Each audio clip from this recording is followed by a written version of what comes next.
हमारे खास मुलाकात कार्यक्रम में आज हम एक ऐसे साहित्यकार से मिलाने जा रहे हैं जो अध्यात्म और सूफी भाव से सज्जित हैं।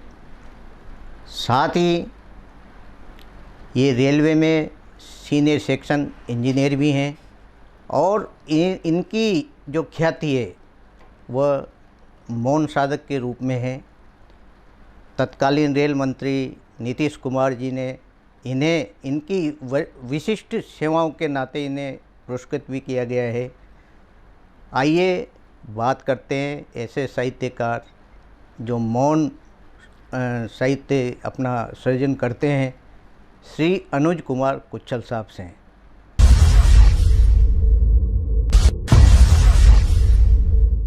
कुच्छल साहब, आपका हमारे स्टूडियो में बहुत बहुत स्वागत है। नमस्कार साहब। कुच्छल साहब, सबसे पहले तो आप अपने जीवन परिचय के बारे में हमारे दर्शकों को बताएं। आप वर्षों से साहित्य लिखते आ रहे हैं, लेकिन मैं ऐसा मानता हूं कि आप मौन साहित्य सृजन के रूप में समाज के सामने हो। तो पहले तो अपना जीवन परिचय आप हमारे दर्शकों को बताएं। जी साहब, धन्यवाद। मुझे आपने आज इस अपने चैनल की विशेष चर्चा में आमंत्रित किया। जी सर। मैं हृदय से आपका आभारी हूँ और नमस्ते करता हूँ। जी। तो मैं अपना व्यक्तिगत जीवन का परिचय देने से पहले जी मैं सोचता हूँ कि आज इस साहित्यिक चर्चा की शुरुआत मेरी एक छोटी सी रचना से की जाए। बिल्कुल बिल्कुल सर, करिए। तो समझने में और समझाने में थोड़ा आसानी रहेगी। जी जी। तो एक छोटी सी गजल में आपको बिल्कुल सुनाइए। आदमी घुटे मौसम में जाने कब से घुट रहा, वाह। अब तो उसे मौसम कुछ खुला खुला चाहिए। वाह, क्या बात है। आदमी घुटे मौसम में जाने कब से घुट रहा, अब तो उसे मौसम कुछ खुला खुला चाहिए। वाह। अपने ऐब खुद से भी अब तक छिपाता रहा, अब तो उसे दर्पण कुछ धुला धुला चाहिए। क्या बात है, क्या बात है। इंसान बस इंसान हो जाए, खुदा की चाह नहीं। इंसान बस इंसान हो जाए, खुदा की चाह नहीं। खुदा की चाह नहीं। आदमी में आदमी बस मिला जुला चाहिए। वाह। आदमी में आदमी बस मिला जुला चाहिए। वाह। आने से न रोको बाग तक सूरज को पवन को, आने से न रोको बाग तक सूरज को पवन को, हर फूल हमें यहाँ खिला खिला चाहिए। क्या बात है, क्या बात है। संकीर्ण गली में मैं क्यों रहूं, संकीर्ण गली में मैं क्यों रहूं, ये पूरा शहर मेरा है। हे विराट, मुझे भीतर तेरा दीप जला चाहिए। आदमी घुटे मौसम में जाने कब से घुट रहा, अब तो उसे मौसम कुछ खुला खुला चाहिए। वाह। ये एक छोटी सी रचना है जो मैंने अपने प्रारंभिक शिक्षा के समय, स्टूडेंट लाइफ के दौरान आपने तो पूरी गजल ही प्रेम पे पढ़ दी सर। आपको जी। अब मैं अपने जीवन का आपको संक्षिप्त में, मेरा जन्म और शिक्षा पश्चिमी उत्तर प्रदेश के मुजफ्फरनगर जिले के कैराना कस्बे में हुई। जी। और उसके बाद मेरा भारतीय रेल में इंजीनियरिंग विभाग में जी चयन हुआ 1988 में। जी। तब से लगभग 36 वर्ष हो गए मैं रेल सेवा में निरंतर कार्य कर रहा हूँ। जी। और मेरा सेवा काल का अधिकतर समय कोटा में ही। जी, बहुत बढ़िया। तो बचपन में मेरे घर का परिवेश, मेरे पिताजी एक अध्यापक रहे। जी। मेरे चाचा जी एक अध्यापक रहे और मेरे चाचा जी उस समय वहाँ के बहुत प्रतिष्ठित पत्रकार और साहित्यकार, विशेष रूप से शायर के रूप में प्रख्यात थे। जी। तो हमारे कस्बे में एक सालाना अखिल भारतीय स्तर का कवि सम्मेलन और अखिल भारतीय स्तर का ऑल इंडिया मुशायरा प्रतिवर्ष होता था। तो संयोगवश उसके पूरे संयोजन की जिम्मेदारी मेरे चाचा जी के ऊपर रहती थी। जी। तो मैं अपने बचपन काल में साहित्य की इन गतिविधियों से काफ़ी जुड़ा हुआ रहा। हमारे शहर में उस समय के तत्कालीन नामचीन बड़े बड़े साहित्यकार, बड़े बड़े कवि और शायर, जैसे कि मैं कुछ अगर नाम याद करना चाहूँ तो हरिओम पंवार जी, और दादा नीरज, डॉक्टर उर्मिलेश जी, बाल कवि बैरागी, और कुछ शायरों के नाम मैं याद कर सकता हूँ, वसीम बरेलवी जी, डॉक्टर राहत इंदौरी, और इस तरह के कुछ शायर मैं काफ़ी, उनका चाचा जी के नाते हमारे घर पर आना जाना था, हमसे बातचीत होती थी। मैंने उनकी रचनाएं बहुत नज़दीक से सुनी। और प्रत्येक मनुष्य का मैं मानता हूँ कि जन्मगत भी एक प्रकृति, एक स्वभाव, निजी स्वभाव होता है। जी, जी। और फिर उसको बचपन में जैसा परिवेश मिलता है, अगर अनुकूल परिवेश मिलता है उसकी उस प्रकृति के अनुरूप, तो उसकी उन जो आदतों का, रुचियों का विकास होता है जी, और वो आगे फलती फूलती है। जी। मेरे साथ कुछ ऐसा ही संयोग बना बिल्कुल कि मेरा स्वभाव शुरू से पहला शौक, पहला प्यार मेरा साहित्य था। जी। मुझे बचपन से साहित्य से इतना लगाव था, और फिर ऐसे ऐसे शायरों की मैंने शायरी सुनी, गज़लें सुनी, कविताओं को समझा, तो मुझे शौक वो आगे बढ़ता चला गया। जी। और मैंने कुछ फिर लिखना शुरू किया। जी, जी। प्रारंभ में मैंने, जैसे बचपन में होता है कि तुकबंदी, बिल्कुल। तो मेरी मुख्य विधा जो रही वो मुझे ज़्यादा लेखन में काव्य के प्रति रहा। जी। काव्य में मैंने उर्दू साहित्य भी, चूँकि मुझे शायरी का काफ़ी शौक़ था, तो उस समय कुछ साहित्य जो उर्दू भाषा में ही उपलब्ध था, बिल्कुल, उनके हिंदी अनुवाद उपलब्ध मुझे नहीं थे।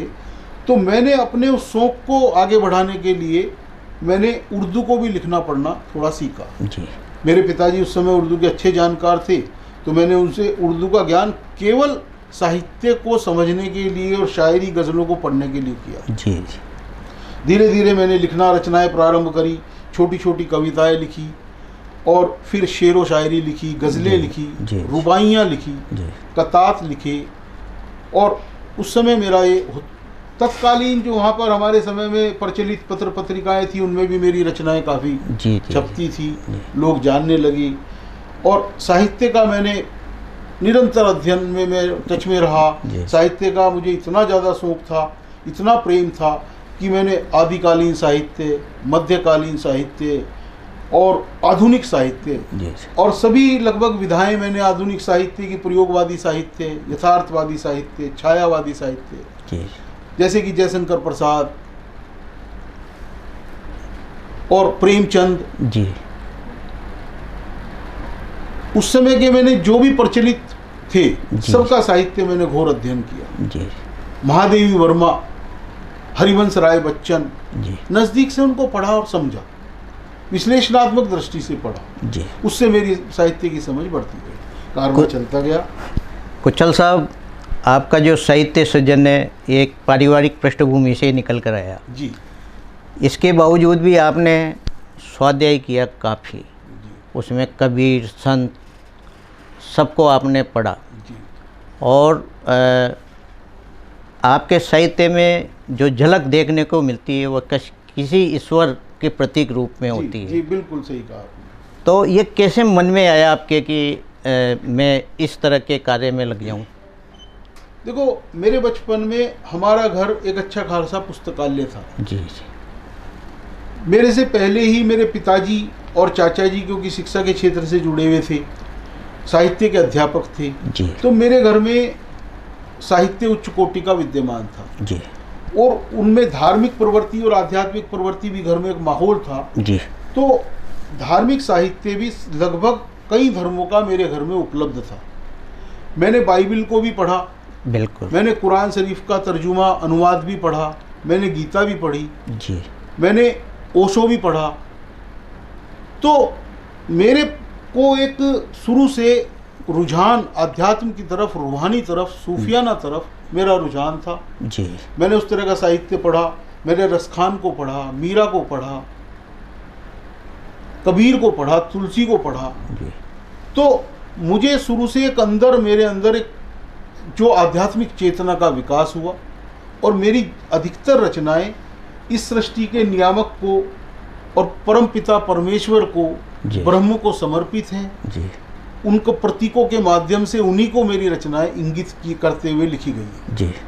एक छोटा सा शेर आप बिल्कुल सुनाइए। मैं समझ गया कि तुम इसी शहर में कहीं हो, वाह।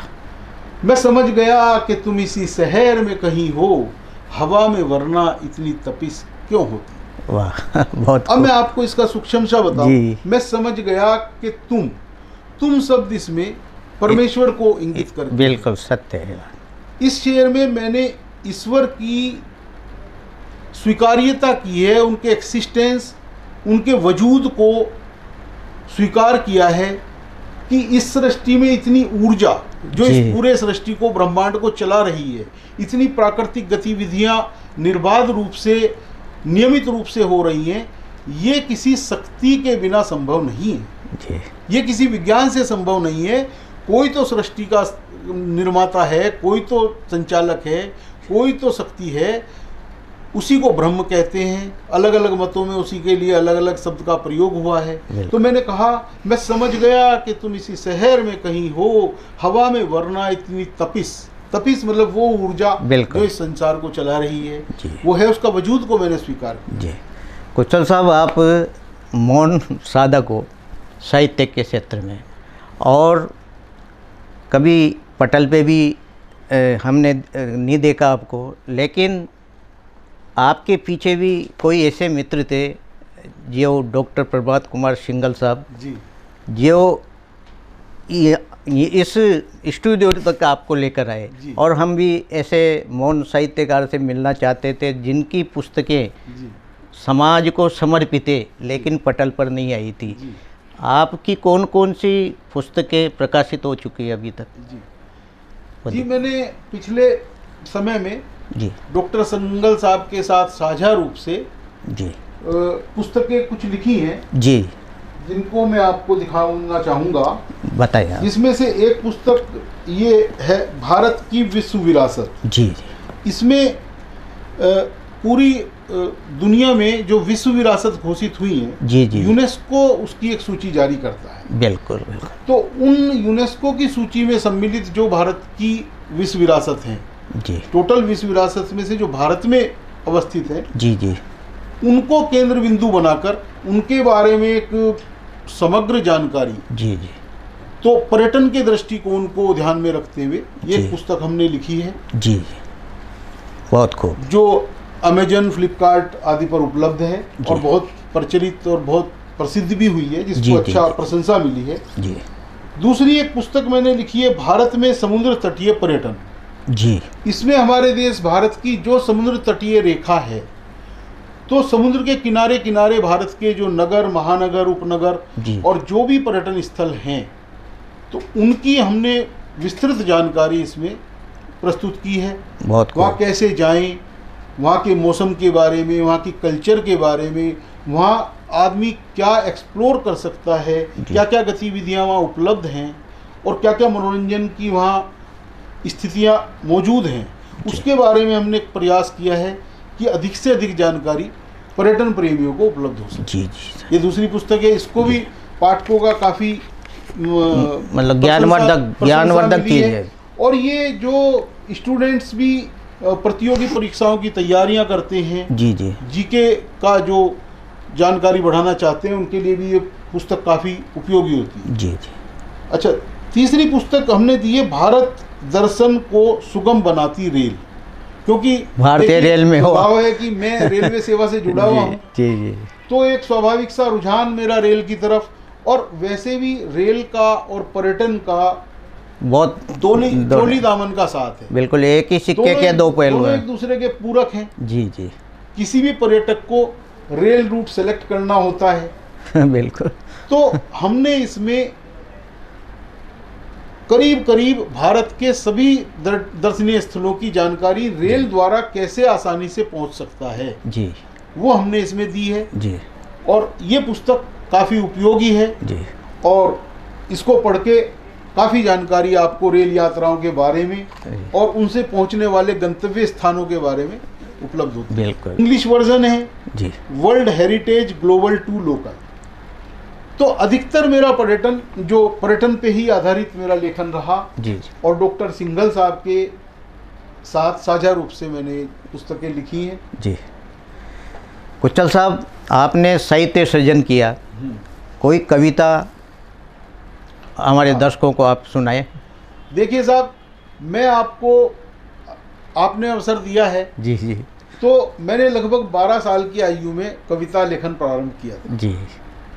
तो 12 साल की आयु में बच्चे की साहित्यिक समझ और शब्दों की समझ, व्याकरण की समझ कितनी होती है ये आप अनुमान लगा सकते हैं। बिल्कुल सच है। तो उस समय की मेरे जीवन की पहली रचना जी, जो मैंने उस समय तुकबंदी के रूप में प्रयास किया था जी, वो मैं आपके साथ बिल्कुल करना चाहता हूँ, वहीं से शुरुआत करना चाहता हूँ। बिल्कुल सुनाइए, फिर आगे बढ़ेंगे। जी जी। तो उस समय मैं, जैसा कि मैंने आपको बताया कि मुझे साहित्य का बहुत प्रेम था और काफ़ी अल्पायु में ही मैंने काफ़ी गहन अध्ययन साहित्य का शुरू कर दिया था। लगभग 2 से 2,500 पुस्तकें तो मेरे निजी पुस्तकालय में घर पे मैंने जुटाई थी, जो दुर्लभ साहित्य था। वाह। और काफ़ी महत्वपूर्ण साहित्य था। सूर्यकांत त्रिपाठी निराला, हरिवंश राय बच्चन, कुंवर बेचैन, जी, बड़े बड़े साहित्यकारों की मैंने पुस्तकें उसमें जुटाई थी। तुलसीदास, सूरदास, कबीर की साखी, सबद, रमैणी, 3 ही पुस्तकें कबीर के जीवन की हैं जी। कहानी संग्रह प्रेमचंद, महादेवी वर्मा, हरिवंश राय बच्चन, मधुशाला, निशा निमंत्रण, इस तरह साहित्य से निरंतर मेरा लगाव रहा। तो मैंने एक पुस्तक पढ़ रहा था मैं, गांधी जी की आत्मकथा। अच्छा। तो गांधी जी की आत्मकथा में गांधी जी के जीवन से जुड़ी हुई मुझे कुछ छोटी मोटी जानकारी, उनके माँ बाप के नाम, ये सब मिला। तो मैंने उस समय चूंकि साहित्य का अंदर से प्रवाह जोर मार रहा था, तो मैंने एक तुकबंदी गांधी जी के ऊपर बिल्कुल सुनाइए आप। मैं आपको सुनाता हूँ। 2 अक्टूबर को पैदा हुए, 2 अक्टूबर को पैदा हुए पोरबंदर जन्म स्थान। वाह। पुतली बाई थी माता, कबा पिता का नाम। धन्य थी वो माता जिसने गांधी जैसा लाल दिया। गांधी ने निज देश का देश में ऊंचा भाल किया। महान आत्मा थी वह, सो महात्मा कहलाए। माँ को दिए हुए वचन विदेशों में बिना भुलाए। वाह, बहुत बढ़िया। माँ ने कहा था, बेटा शराब मदिरा से और नॉन वेज से दूर रहना। बिल्कुल। अफ्रीका जैसे देश में रहते हुए जहाँ की काफ़ी ये मुश्किल काम था। बिल्कुल सही। माँ को दिए हुए वचन विदेशों में भी न भुलाए। विदेशी सत्ता भी घबराती थी, विदेशी सत्ता भी घबराती थी। मनोबल था महान, ऐसी अद्भुत शक्ति को कोटि कोटि प्रणाम। बहुत बढ़िया। दयावान कृपा निधान क्लांतिहीन है चिर महान। परस्पर जग में लड़ रही बापू तेरी संतान। एक बार जग में गांधी जी फिर से तुम आ जाओ। एक बार गांधी जी फिर से तुम आ जाओ। अहिंसा व मनुष्यता का पाठ सबको सिखलाओ। राम राज पुनः लाने की कल्पना जो तुमने की थी, एक बार गांधी जी वो अभियान फिर से देश में चलवाओ। वाह वाह, बहुत। तो ये गांधी जी को समर्पित रचना मैंने लगभग 12 साल की आयु में साहब लिखी थी।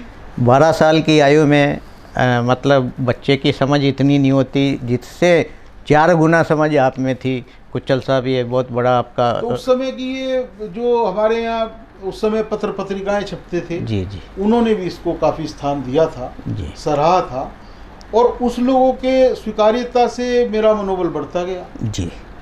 मैं साहित्य के समुंदर में गोते लगाने लगा। बिल्कुल। मुझे बड़ा आनंद आता। जी। कुचल साहब, आप रेलवे सेवा में हो, रेलवे में भी कई साहित्यकार सामने आए हैं। कभी आपने रेल सेवा से जुड़े होने के साथ ही साहित्यकारों के रूप में भी आपने कई काव्य गोष्ठियों में भाग लिया? नहीं, ये आप समझिए कि बस मेरा निजी स्वभाव इस तरह का रहा, जी, कि मैं इस तरह के जो सार्वजनिक आयोजन में ज़्यादा कोटा में जुड़ नहीं पाया। जी। स्टूडेंट लाइफ में हमारा वहाँ जरूर एक ग्रुप था, जी, और मैं उस समय वहाँ गोष्ठियों में जरूर हिस्सा लेता था। जी। मेरे कई मित्र साहित्य प्रेमी थे, उस समय मैं साहित्य में ज़रूर हिस्सा लेता हूँ। जी। कुचल साहब, आप का जीवन गुमक्कड़ प्रवृत्ति का रहा है। जी। आपने पूरे देश का भ्रमण कर और एक पुस्तक के रूप में आपने समाज को ज्ञानवर्धक चीज़ बांटी है जी। पुस्तक के माध्यम से। जी। तो भारत देश में जब आप जाते हो अलग अलग कोने कोने में, तो कैसा महसूस होता है इस देश की जो आध्यात्मिकता को लेकर? देखो, इस देश में क्या है, विविधताओं का देश है जी। यहाँ पे हर विचारधारा के, हर मत के, हर धर्म के, हर जाति के लोग रहते हैं। जी। काफ़ी बड़ी जनसंख्या, लगभग पूरे विश्व की 20% जनसंख्या हमारे इस देश में है। स्वाभाविक है कि यहाँ पर एक मार्ग पर चलना संभव नहीं हो पाता। बिल्कुल। इतना विशाल देश है, यहाँ पर अनेक धाराओं के लोग हुए हैं, अनेक मतामतों के लोग हुए हैं, लेकिन फिर भी मेरा कहना यह है कि इस देश में जैसे एक माला में एक बीच में धागा होता है, बिल्कुल, जो अनेक मणकों को भी एक सूत्र में बांध के रखता है। बिल्कुल। और उनका सबका सामूहिक सम्मिलित जो रूप होता है, उसी का महत्व होता है। और जो संगठन, हम जो समग्र रूप से जो हमारे देश की एक संस्कृति है और समझ है जी, वो इतनी विशाल है कि वो किसी के मिटाए नहीं मिटती। बिल्कुल। हम सब अलग अलग प्रांत, अलग अलग भाषाएं, अलग अलग वेशभूषाएं, अलग अलग खान पीन, अलग अलग विचार, अलग अलग धर्म के होते हुए भी जी, फिर भी हमेशा एक जुड़े रहे हैं। बिल्कुल। हमारी सनातन संस्कृति इतनी पुरातन, इतनी प्राचीन और इतनी रिच है जी, इतनी धनी है कि उसको कोई तोड़ नहीं पाता। बिल्कुल सच। इसमें अनेक मनीषी हुए हैं, अनेक लोगों ने अपने अपने समय में विचार दिए हैं, अपने अपनी रुचि के अनुसार, अपने अपनी समझ के अनुसार लोगों ने अलग अलग मार्ग का अनुपालन किया है, लेकिन जाके सभी धाराएं एक ही समुद्र में मिलती हैं। यही हमारी समग्र संस्कृति का सच्चा रूप। बहुत खूब। वास्तव में आपने जो चित्रण किया वो बहुत सारगर्भित चित्रण है कुचल साहब। कुचल साहब, आप राज्य के रेलवे सेवा में रहे, आपको काफ़ी पुरस्कार मिला, और एक पुरस्कार तो मैंने पढ़ा कि तत्कालीन रेल मंत्री नीतीश कुमार ने आपको विशिष्ट सेवा के दर्जे के रूप में आपको प्रदान किया। कैसा भाव आया उस समय, कैसा महसूस हुआ था वो पल आपके लिए?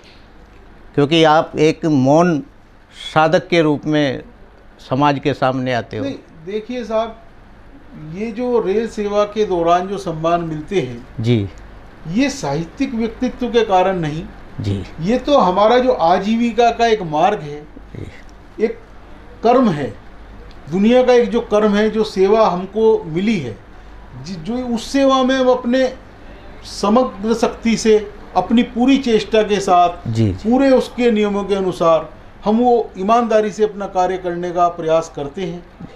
अगर उसको प्रशासन, विभाग, सरकार स्वीकार करता है, हमारे उस काम को वहाँ पर तरजीह दी जाती है, तो उससे निश्चित रूप से हमारा मनोबल बढ़ता है, आगे अच्छा कार्य करने की प्रेरणा मिलती है, और एक संतोष होता है कि हम अच्छा कार्य कर रहे हैं, तो उसकी पहचान हो रही है। कुचल साहब, आपने रुबाइयाँ भी लिखी जी, अशार भी लिखे, सुनाइए हमारे दर्शकों को।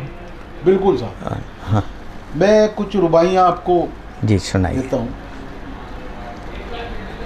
ये अपना दिल भी कैसा बदमिजाज निकला, ये अपना दिल भी कैसा बदमिजाज निकला, बदगुमा, बेवफा, बेरहम, चार साज निकला। वाह। ये अपना दिल भी कैसा बदमिजाज निकला, बदगुमा, बेवफा, बेरहम, चार साज निकला। वाह। बरसों सीने से लगाए फिरते थे जिसको हम, किसी गैर का था अब जाके ये राज निकला। वाह, क्या बात है। एक और रुबाई मैं आपको सुना देता हूँ। दो फूलों में से एक बहार में खिलता रहा, दो फूलों में से एक बहार में खिलता रहा, और दूसरा किताब में झरा पराग बनता रहा। वाह। दो दिए एक साथ जले, दो दिए एक साथ जले, किंतु एक मंदिर में रखा, और दूसरा अंधेरी मजार पर जलता रहा। वाह क्या बात, क्या खूब, बहुत खूब। एक और रुबाई में आपको ये सुनाइए। मैं बस इंतजार करता रहा, बस मैं इंतजार मैं बस इंतजार करता रहा, तुम तक जा न सका। वाह। तुम खुद आ न सके, मैं भी भुला न सका। काश तुम मेरी धुन को समझ जाते कुछ छल, खुद को भूल गया मगर तुमको भुला न सका। वाह, बहुत बढ़िया। तो ये कुछ रुबाइयों के नमूने मैंने आपको दिए। जी जी, मैं एक और रुबाई बिल्कुल सुनाइए आप। तेरे आने का यकीन ही मेरा चलता श्वास है, तेरे आने का यकीन ही मेरा चलता श्वास है। हर आहट तेरे आने का एक नया एहसास है। न कोई वादा न व्यापार, ये मेरी प्यास का असर है कि मेरे खंडहर से हृदय में दीप सा जलता विश्वास है। वाह, बहुत खूब, बहुत खूब। ये एक तरह से आशावादी विचारधारा पंक्तियां हैं कि मेरे खंडहर से हृदय में दीप सा जलता विश्वास है। बिल्कुल। कुछ मैं आपको एक का शेर भी सुना दीजिए। आ गई हिचकी कल पीते पीते, आ गई हिचकी कल पीते पीते, गले में उसका नाम आ गया होगा। वाह। आ गई हिचकी कल पीते पीते, गले में उसका नाम आ गया होगा।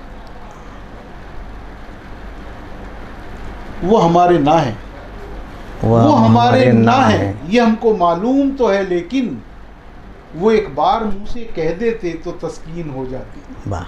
तस्कीन मतलब तसल्ली, बिल्कुल, सांत्वना। वो हमारे ना है, ये हमको मालूम तो है, लेकिन वो एक बार मुंह से कह देते तो तस्कीन हो जाती जी। सूरज को क्या खबर है उजाले की कीमत, वाह। अंधेरों से पूछो रोशनी क्या होती है। बिल्कुल। ये जो सामाजिक विसंगतियां होती हैं जी, कि किसी वस्तु की अधिकता में उस वस्तु का महत्व जीवन में महसूस नहीं होता है। बिल्कुल। जहाँ उस वस्तु का अभाव होता है वहाँ तब उसका महत्व पता होता है जी। तो वो मैंने कहा है कि सूरज को क्या मालूम उजाले की कीमत, अंधेरों से पूछो रोशनी क्या होती है।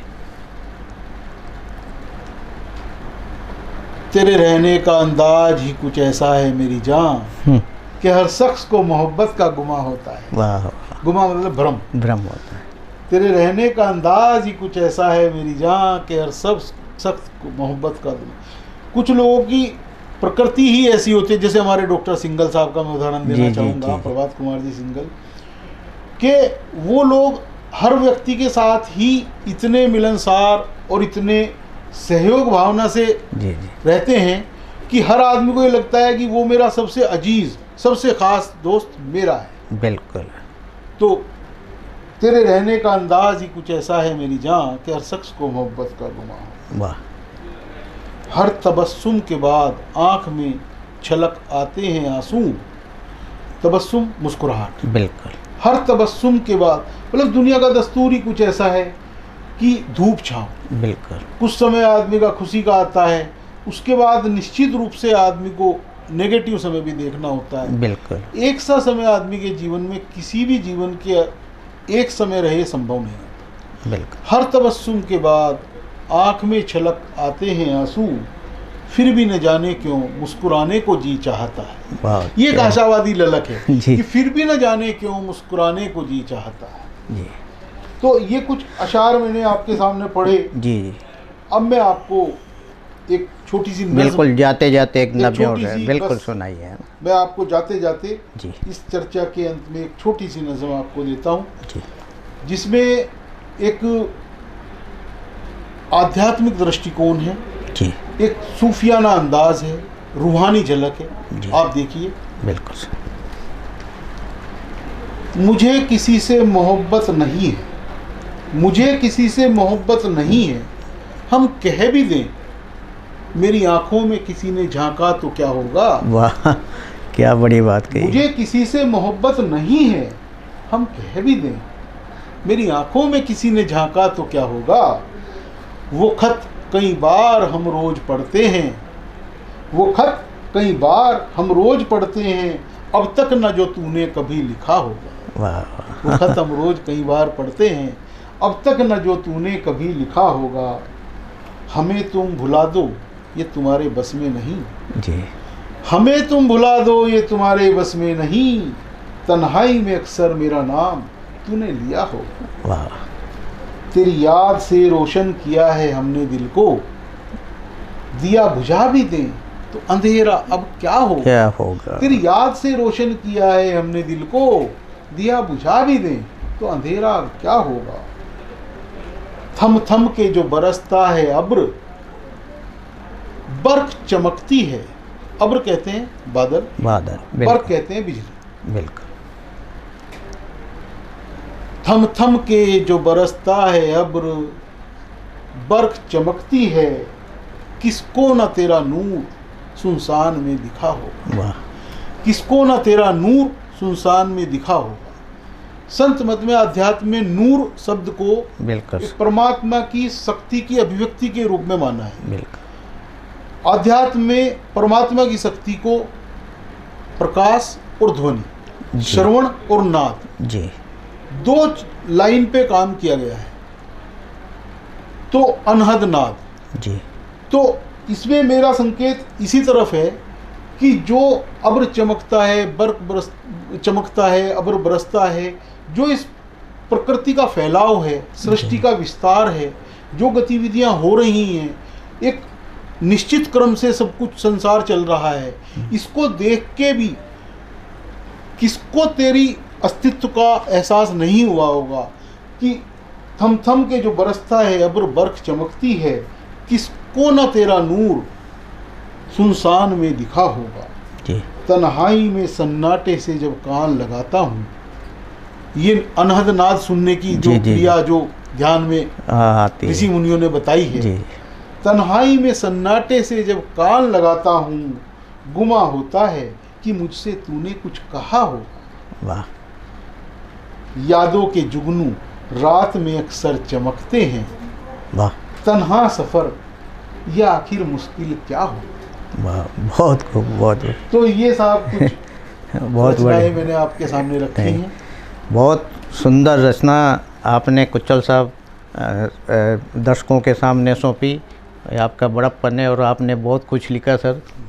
ये थे हमारे साथ अध्यात्म और सूफी भाव के साहित्य सृजनकर्ता श्री अनुज कुमार कुच्छल साहब। कुच्छल साहब साहित्यकार तो बहुत होते हैं, लेकिन जो मौन साहित्यकार जिसे कहें, जिन्होंने इतनी पुस्तकें ज्ञानवर्धक और समाज को सौंपी है, आज ये हमारे स्टूडियो में पधारे। आपका बहुत बहुत धन्यवाद साहब।